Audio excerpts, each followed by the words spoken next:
in the private terminal of Miami. $25 million usually buys you privacy and saves you from the humiliation of taking off your shoes or your belt at TSA.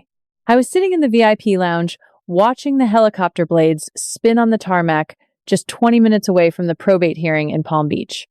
But when two police officers stepped toward me, ignoring the reception desk and calling my name, I knew my father Gary had found a way to turn this luxury into a glass cage. Have you ever been stabbed in the back by your own family just as you were about to reach your greatest success? Drop a comment and let me know where you're listening from and what time it is for you right now. I'd love to know who's part of our community. The administrative office was a masterclass in clinical indifference. It was all white walls, a low fluorescent hum, and the faint, lingering smell of industrial-grade floor cleaner. I sat on a plastic chair that felt as cold as my father's heart. I didn't fidget. I didn't check my watch, even though every second was $1 being drained from my grandfather's legacy. Fear is a luxury I could not afford. In my world, panic is an overhead expense that yields zero return on investment. This wasn't a family crisis, it was a balance sheet, and I was currently in the red. Officer Delaney stood across from me, his face a mask of practiced neutrality. He didn't look like a man doing his job. He looked like a man being used as a tool. He tapped his tablet, the blue light reflecting in his eyes, and cleared his throat. He told me they had received an urgent report. The caller claimed I was fleeing the state with stolen trade secrets from my father's real estate firm. Then came the second strike, the allegation that I was exhibiting signs of mental instability and was a danger to the public. I almost admired the precision of the strike. Gary wasn't just trying to make me miss a flight. He was building a paper trail. If he could get me detained, even for an hour, he could walk into that Palm Beach courtroom and tell the judge his daughter was too unstable to manage $25 million. He was trying to turn my independence into a diagnosis. He was trying to write a script where he was the concerned father and I was the broken girl. I looked Delaney straight in the eye. My voice did not waver. It did not crack.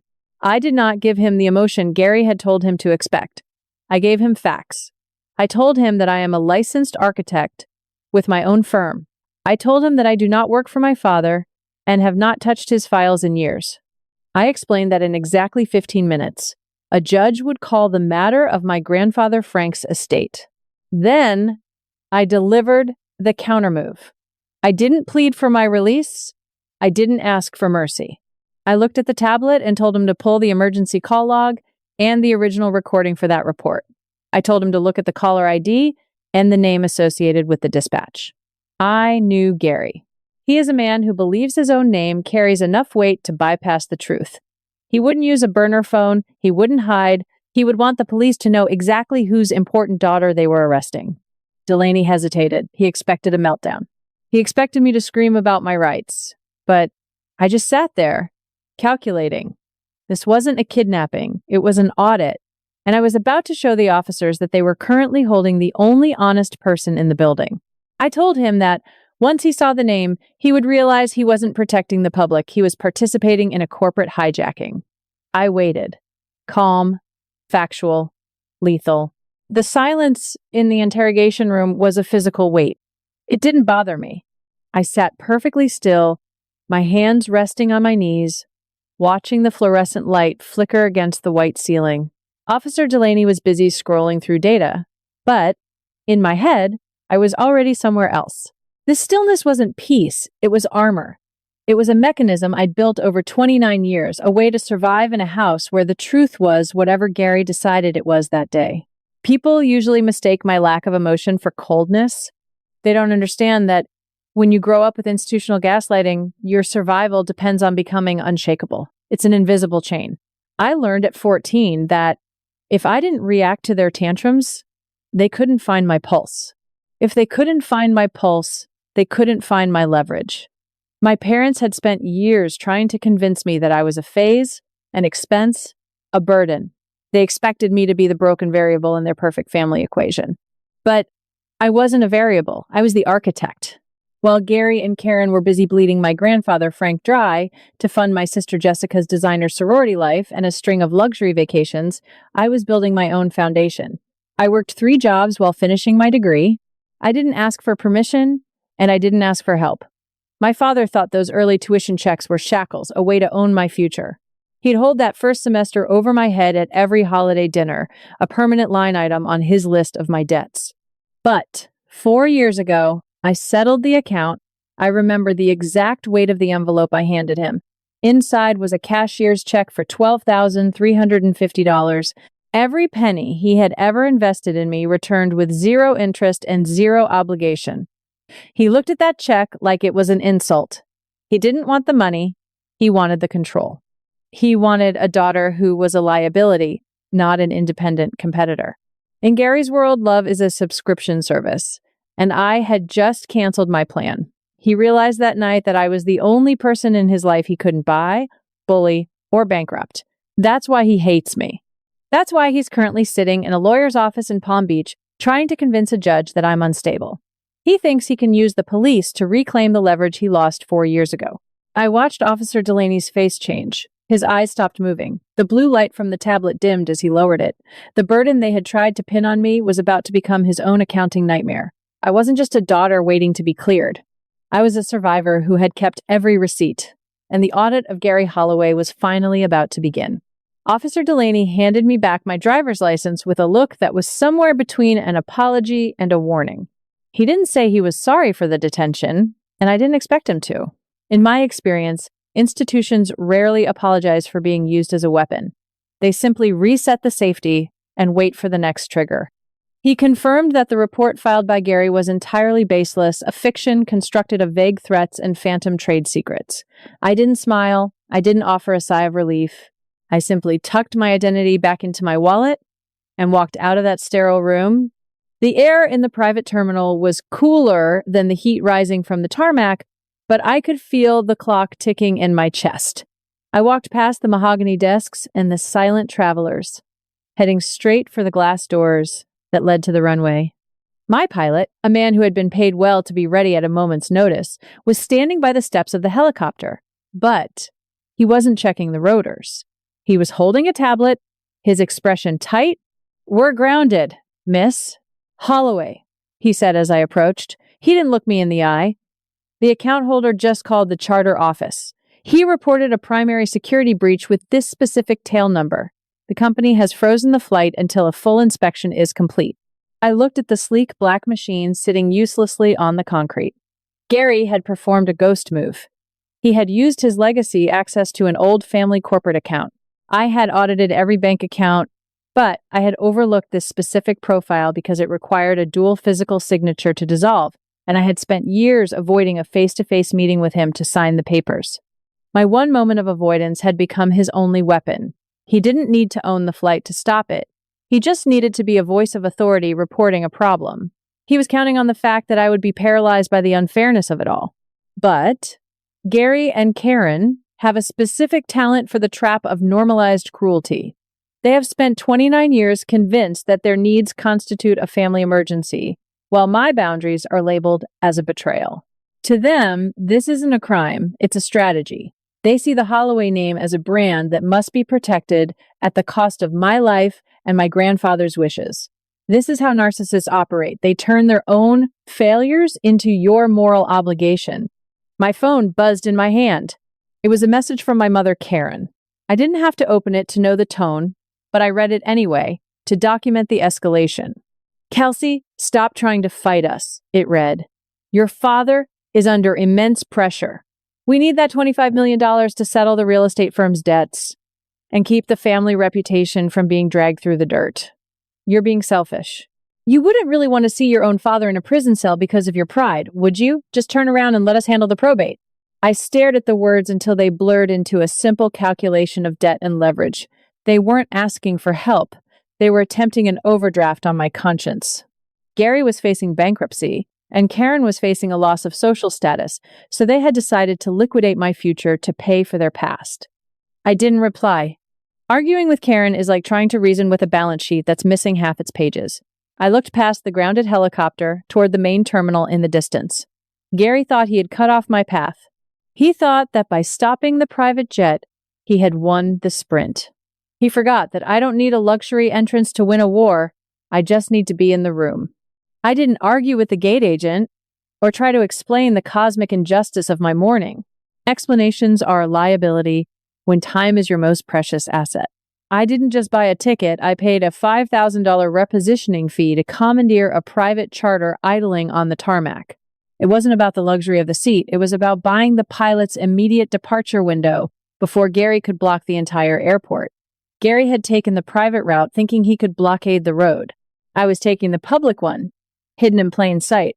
Inside the cabin, the air felt thin and filtered, but my mind was sharper than ever. As soon as the flight attendants announced that electronic devices were permitted, I paid for the highest tier Wi-Fi and turned my seat into a digital war room.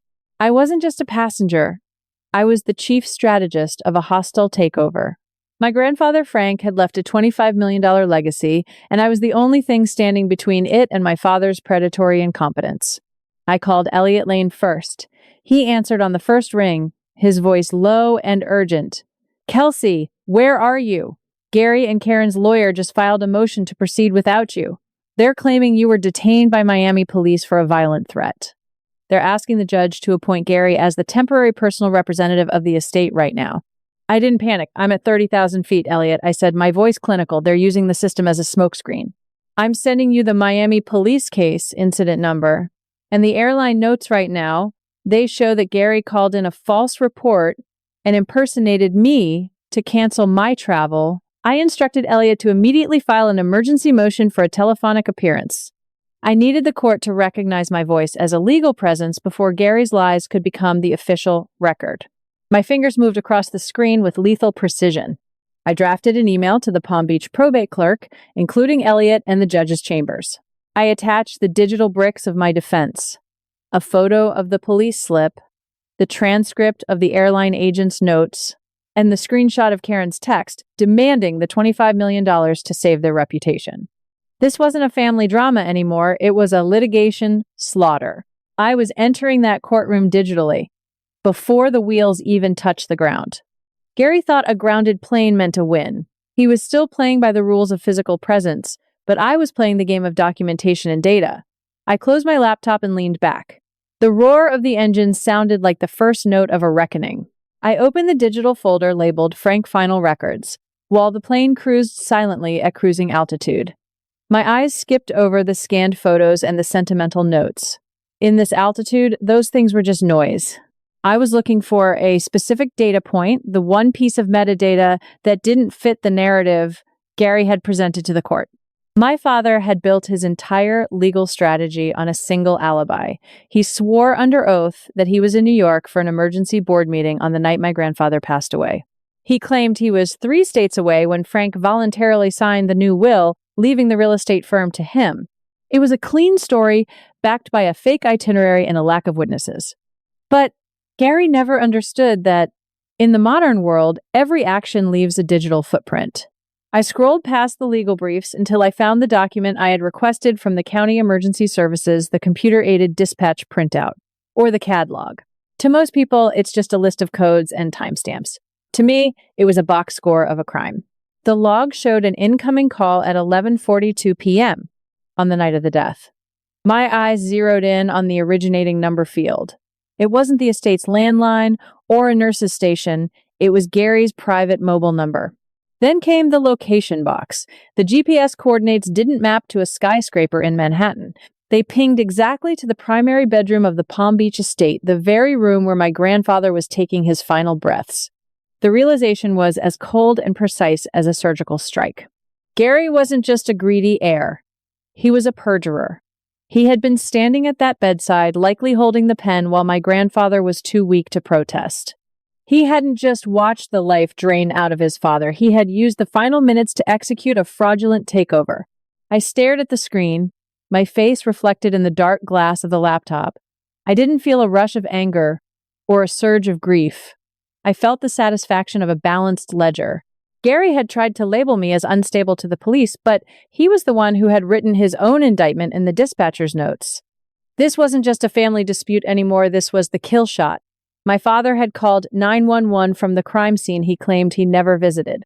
I attached the CAD printout to the email thread with the probate judge and hit send. From this stratospheric perspective, I wasn't just a daughter. I was the auditor of a legacy.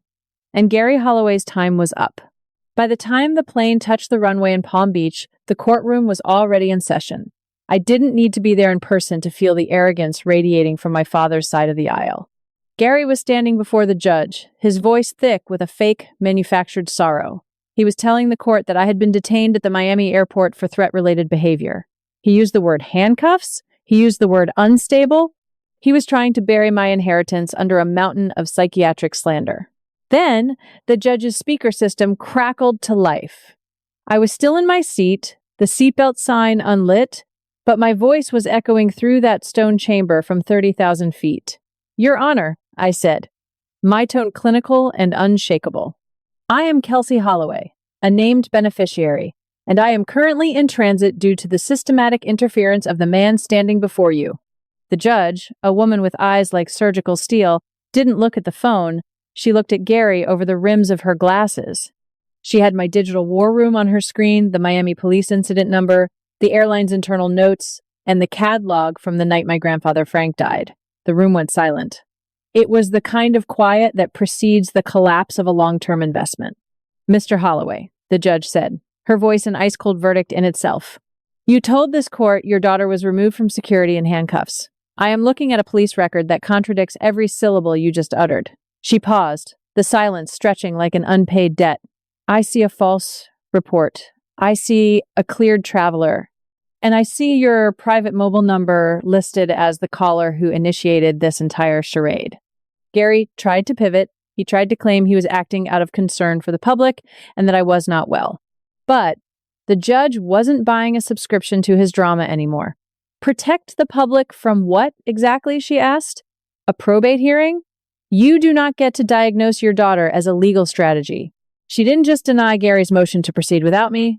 She ordered Gary and Karen's counsel to provide every communication record related to the airport report and the airline cancellation within 24 hours.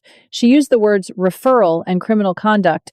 She handed the digital folder I had sent from the sky to the bailiff, instructing him to transfer the CAD log directly to the district attorney's office.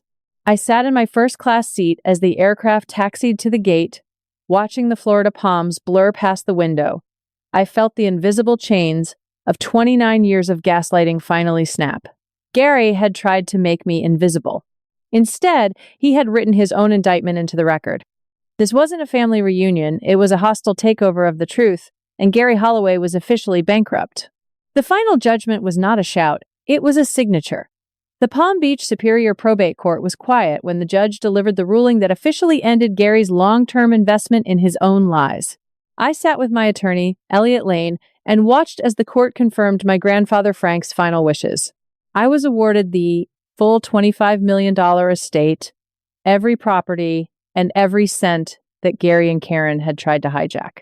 But this wasn't just about a balance sheet. While I walked out of that building with my head up, my father and mother were being escorted out through a different door. The district attorney didn't wait for the ink to dry on the probate ruling. Based on the judge's referral and the irrefutable evidence of the CAD log, they were facing immediate charges for perjury and criminal fraud. Gary hadn't just lost his father's legacy, he had liquidated his own freedom. Without the $25 million to hide their mismanagement, their real estate firm collapsed within the month, and Karen's social status was buried under the weight of a public indictment. A few days later, I drove to the quietest place in the county. I stood at my grandfather's grave, the Florida sun warm on my shoulders. I held his old gold watch in my hand, the one he had tucked away years ago. I turned it over and read the inscription he'd had engraved for me. Kelsey, the architect of her own future. He had known all along that I was the only one in the family who didn't have a price tag. I realized then that the greatest justice wasn't watching my parents fail. It was using the very resources they tried to steal to build something they could never touch. This is the justice of the seed planter. I used a portion of the inheritance to establish the Eleanor Foundation, named after my grandmother, to provide legal and financial aid for elderly people facing institutional abuse from their own kin. I wanted to make sure no other Frank ever had to sign a will with a predator standing over their bedside. When I returned to my office, I opened my laptop and found the old digital folder Gary had created years ago. It was labeled Burden, a file full of every expense they had ever held over my head. I didn't feel anger when I looked at it. I felt nothing but clinical clarity. I moved the cursor to the delete button and clicked. In 1 second, The paper version of the broken girl they tried to create was gone. My compassion had been a luxury they'd overdrafted for 29 years, but the account was now closed. I am no longer a line item in their drama. I am simply Kelsey independent, verified, and finally free. Would you have chosen the money or the truth? If you believe that justice always finds its way to the record, hit like and subscribe to support more stories of survival and reclaimed legacies.